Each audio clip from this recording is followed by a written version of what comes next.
Welcome friends. এর আগে ভোটকর্মী বন্ধুদের জন্য আমি একটি পরীক্ষার ব্যবস্থা করেছিলাম। আজকে তার পার্ট 2। পরীক্ষা মানে জাস্ট একটু মজা। তবে সরাসরি পরীক্ষাতে যাওয়ার আগে একটি কথা বলি, এই ভিডিওর ডেসক্রিপশানে লোকসভা ভোটের সমস্ত ভিডিওর লিঙ্ক আপনারা পাবেন। সেগুলি অবশ্যই দেখুন এবং শেয়ার করুন সমস্ত ভোটকর্মীদের উদ্দেশ্যে। এবং এই যে 5টি প্রশ্ন আজকে আমি এই ভিডিওতে শেয়ার করছি আপনাদের সাথে, তার উত্তরগুলো কিন্তু আজকে রাত্রে আমি এই ভিডিওর ডেসক্রিপশানে দিয়ে দেবো। আপনারা রাত্রে একবার এই ভিডিওটি চালিয়ে ডেসক্রিপশানে একটু দেখে নেবেন উত্তরগুলো। তো চলুন আমরা সরাসরি এবার শুরু করছি 5টি প্রশ্ন। প্রথম প্রশ্ন হচ্ছে, অন্ধ ভোটার অর্থাৎ ব্লাইন্ড অ্যান্ড ইনফার্ম ভোটারের যে কম্প্যানিয়ান, যিনি সহযোগী হয়ে ভোট দিতে আসেন, সেই কম্প্যানিয়ানের ডান হাতের মধ্যমায় কালি লাগাতে হবে, সত্য না মিথ্যা?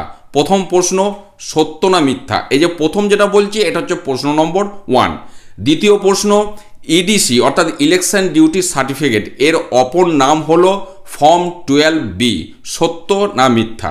3 নম্বর প্রশ্ন হচ্ছে, আপনার বুথে জন্য ডিসি থেকে যে এএসডি লিস্টটা দেবে, সেই এএসডি লিস্টে অন্তর্গত ভোটাররা আপনার ওই বুথে ভোট দিতে পারবেন না, সত্য না মিথ্যা?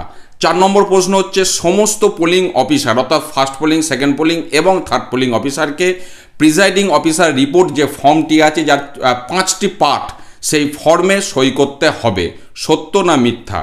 শেষ প্রশ্ন অর্থাৎ 5 নম্বর প্রশ্ন হচ্ছে, রিফিউজ টু ভোট অর্থাৎ একজন ভোটারের জন্য third polling officer ballot issue করে দিয়েছে এবং সেটা ভোট প্রক্রিয়ার মাঝামাঝি কোনো একটি সময়ে, একদম শেষকালে নয়, মাঝামাঝি কোনো একটি সময়ে third polling officer ballot issue করে দিয়েছে, তখন সেই ভোটার বলছে আমি ভোট দেব না।